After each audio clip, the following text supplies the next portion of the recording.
ఇండస్ట్రీలో working hours గురించి చర్చ చాలా రోజులుగా జరుగుతోంది. దీపిక చేసిన కామెంట్స్ తో ఇండస్ట్రీ అంతా ఈ టాపిక్ మీద దృష్టి పెట్టింది. ఈ పరిస్థితిలో బాలీవుడ్ స్టార్ కిడ్ జాన్వీ కపూర్ పని గంటల గురించి ఇంట్రెస్టింగ్ కామెంట్స్ చేశారు. ఇంతకీ ఆమె ఏమన్నారు? దీపికకు సపోర్ట్ చేశారా లేదా? Let's watch. Pan India range లో మన సినిమాల సక్సెస్ చూసి బాలీవుడ్ ఆశ్చర్యపోతోంది. కానీ రీసెంట్ గా టాలీవుడ్ లో వర్కింగ్ అవర్స్ సెట్ కాక స్టార్ హీరోయిన్ దీపికా పదుకొనే కొన్ని భారీ ప్రాజెక్ట్స్ నుండి తప్పుకున్నారు. ప్రభాస్ స్పిరిట్, కల్కి 2 లాంటి సినిమాల నుండి ఆమె తప్పుకోవటం ఇండస్ట్రీ సర్కిల్స్ లో హాట్ టాపిక్ అయింది.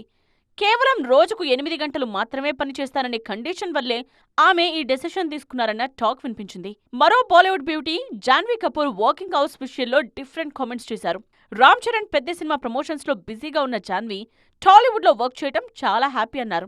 బాలీవుడ్ కంటే తెలుగు ఇండస్ట్రీలోనే వర్క్ కల్చర్ సూపర్ అంటూ సర్టిఫికేట్ ఇచ్చారు. ఇక్కడ సెట్స్ లో ప్రతి టెక్నీషియన్ కు రెస్పెక్ట్ ఇస్తారని, తాను రోజుకు 9 గంటలకు మించి ఎప్పుడు పని చేయలేదన్నారు జూనియర్ శ్రీదేవి. టాలీవుడ్ లో నైట్ షూట్స్ ఉన్నా కూడా కరెక్ట్ గా ప్యాకప్ చెప్తారని, అందరికీ రెస్ట్ దొరుకుతుందని, బాలీవుడ్ లో మాత్రం ఇలాంటి కల్చర్ లేదన్నారు జాన్వీ. టాలీవుడ్ లో వర్కింగ్ అవర్స్ నచ్చక దీపిక ఆఫర్స్ వదులుకుంటే, జాన్వీ అదే ఇండస్ట్రీలో వర్కింగ్ అవర్స్ సూపర్ అంటూ కామెంట్ చేయడం ఇప్పుడు ఇండస్ట్రీ సర్కిల్స్ లో హాట్ టాపిక్ అవుతోంది.